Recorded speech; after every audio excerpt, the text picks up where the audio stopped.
Hello everybody and welcome to my Heroes of the Storm tier list for the end of September 2015. This video focuses on Hero League and not on Quick Match, also this is all opinion based, so keep that in mind. With the disclaimer out of the way, we can get started. I divided tier A into two categories, as I feel some heroes perform just half a tier better than others. Also, in order to keep this video under a bajillion hours long, I will only spend a few seconds for each of them. That said, let's jump right into tier S, or as many like to call it, God tier. There was only one choice for this spot, Zeratul. There is a reason why he is either picked or banned in every single competitive game played. He is super safe, can reliably stick to his target, has the best and most versatile heroic in game, and still has enough burst damage to make any squishy's nipples tingle with fear. Moving on to tier A+, we find Jaina. One of the highest burst damage in game paired with incredible crowd control, most of it AoE. Talk about a deadly combo. Right after Jaina we find Johanna. Definitely the tankiest hero in the game with a good wave clear and incredible utility on top. The fact that she can keep her team safe while setting up her assassins for easy AoE damage makes her the top tank pick. Then we find Leoric. Playing against a good one will frustrate you to no end as his lane dominance is undeniable. He doesn't really work as a solo tank for your team though, but pair him with a Johanna or a Moradin and watch him pester the enemy backline to the ends of time. And last but by no means least, Uther. His kit has everything a support needs: easy crowd control, single target heal, AoE heal and an invulnerability shield. He even manages to be a nuisance after he dies. Let's move on to tier A-, champions that are still amazing but fall just a teeny tiny bit below others. Kel'Thas used to be a tier S, but the recent changes and nerfs moved him down a tier and a half. His somewhat poor kiting potential makes him fall just below Jaina, but he still is a very solid pick. Moradin is the second best overall tank in game. He has a lot of lockdown potential and diving possibilities, but unlike the Crusader, he lacks the wave clear to hold a lane on his own.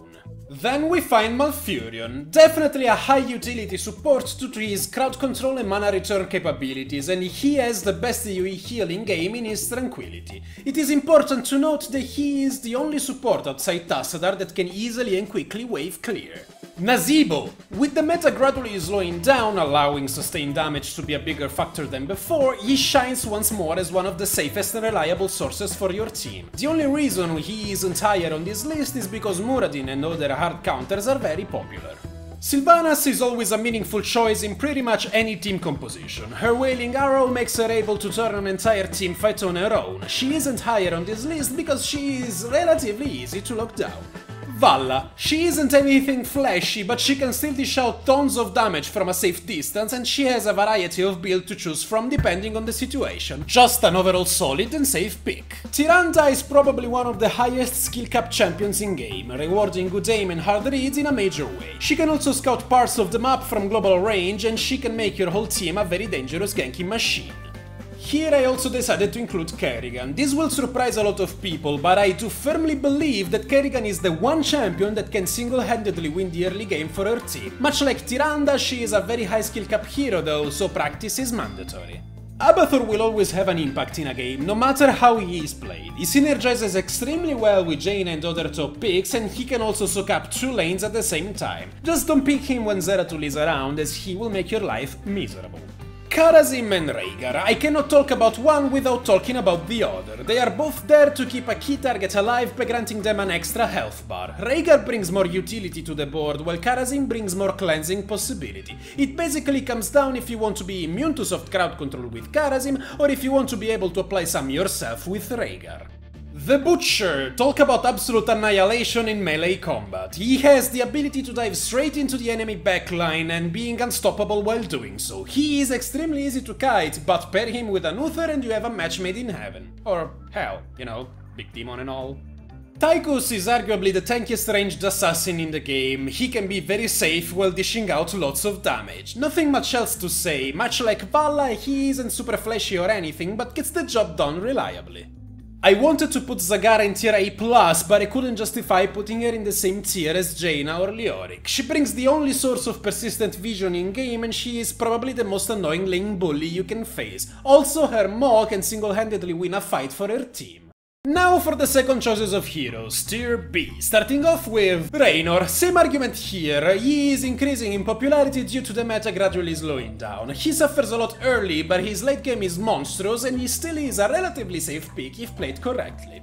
Then we find Asmodan. I hate this guy. He is my least played hero and by far my least favorite. That said, I have to put bias aside and look at him objectively. And objectively, he has a very strong wave clear, he is really tanky, he pushes well and can even poke the enemy team from a super long range. When people ask me what hero should I buy next, I always reply with you can go wrong with Tassadar. He is easy to pick up and play, brings a lot of utility for his team, his wave clear is above average and his damage isn't too shabby either. Super solid, but he gets outclassed by more specialized heroes. I like Tyrael, high mobility, high utility, decent sustain, decent damage and superior initiation power. With the potential to isolate a single target for his team to blow up, he works best in single target oriented team composition which, unfortunately for him, are not very popular. Anubarak. Before his Beatles AI got improved, he was useless. After that, he was in God tier. Now, having received a nerf to his numbers, he stands in a decent tier B. His crowd control is great, but he still is the squishiest tank in game. Arthas can dish out some serious damage amongst the highest of all the warriors and he has a sizable health pool and health sustain to back him up. He also rocks some of the best lockdown potential in game. That said, he is super easy to kite and has no mobility whatsoever.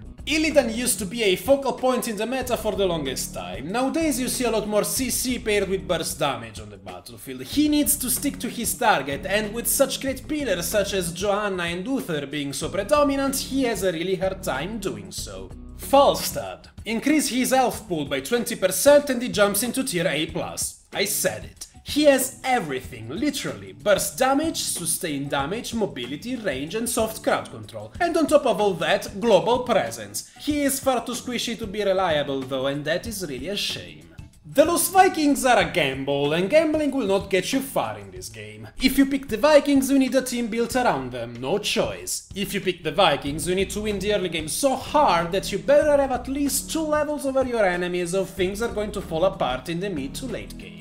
Murky! I love me some fish! Murky has the potential of being the biggest nuisance in the world. He brings the single longest lockdown tool in game in Octograb, which 90% of the times translates into a dead enemy. He is easy to kite and his pufferfish can be destroyed though, and that is why he is in tier B. And now for the below average heroes, tier C, and we start off with Sergeant Hammer. The only real problem here is her inability to take care of herself. She needs to be babysit and she needs a team built around her. That is a lot of investment into a single hero when you can achieve better results with more manageable team compositions. Then I had to put Thrall. Oh, Thrall, I still remember when you had battle momentum and you were retardedly overpowered, but those days are long gone and while your damage is still scary, you got outclassed by the Butcher. You are far too easy to kite, have a hard time initiating a fight, and you cannot really stick to your target. Sad face. ETC is probably the most highlighted wombo comboer in game beside Gazlowe. A single good mosh pit will win a fight for ya. And that's it. ETC is unfortunately a one-trick pony, relying almost entirely on that mosh pit to swing a game around. Outside of it, he has no wave clear, he has a mediocre health pool and he has mediocre CC. Why and when would you pick Sonya? I don't know. Especially early game, she can dish out a lot of damage in a very short time span, but she is super kiteable, super susceptible to crowd control and feels more of an assassin role. Then why don't you pick an assassin? My point exactly. Nova, known as the Pub Stomper or the Noob Slayer, she really doesn't do much for her team. To be of any impact, she needs to be of a higher level than her enemies. If she falls behind, there is absolutely nothing she can do to swing it around. Too much of a gamble for exactly 0 utility in return. Right wing. What used to be a top tier support utterly destroyed by the removal of some key talents. She has little to no control over her healing, and that is a major no-no when burst damage is such a huge deal. Nowadays, if you pick Brightwing, it is because of her polymorph and global presence, and that's it. I know a lot of you people like Lily, and I know I am going to upset a lot of you guys, but she is terrible! All of her abilities, and I mean all of them, work on their own, meaning that you are trusting the game engine to decide for you who's going to be healed or blinded, and that is not something you should ever do. Diablo! This is so sad. By far my favorite warrior, which got destroyed by the nerf bot. Diablo is an in-your-face tank that brings a stupid amount of initiation power and CC, but after the HP nerf he received, as soon as he charges in, he gets focused down and explodes. Stitches! And there goes my second favorite warrior. Since they removed the stun from his W and cut his HP down, they transformed him into just a hook bot. When your hook is on cooldown, you are a non-factor, totally ignorable. And even if you manage to hook someone, you cannot lock that someone in place yourself. You will need a follow-up stun or roots and some burst damage from your team. Too much of an investment. And tier D, the bottom of the barrel. Appropriate, since our first hero here is Chen. There is a joke going around that sees Chen as the retarded cousin of Groot. Hey Chen, what you doing there? I am Chen. Would you mind helping the team? I am Chen. Do something! I am Chen. But whereas Groot is awesome, Chen is, well, Chen. Chen does his thing and doesn't care about his surroundings. He will dive your backline and start drinking? Oh man, if ETC is a one-trick pony, Gazlo is a one-trick duck. His entire kit relies on his enemy's stupidity rather than his own good play. He can bunker up a position, but leaves the rest of the map open for his enemies to work with. He can pull off some impressive wombo combos, but outside of that, he is utterly useless. Poor guy. And at the bottom of the bottom of the bottom, we find Misha. You heard it right, not Rexar, Misha. Misha is the real hero here. What happened, Blizzard? You took one of the most badass and iconic Warcraft heroes and made him a walking joke. All of his power is located onto the bear, and Misha's AI is borked beyond belief. And as soon as she dies, he can just stand there throwing birds at people. Sad Halfolger is sad.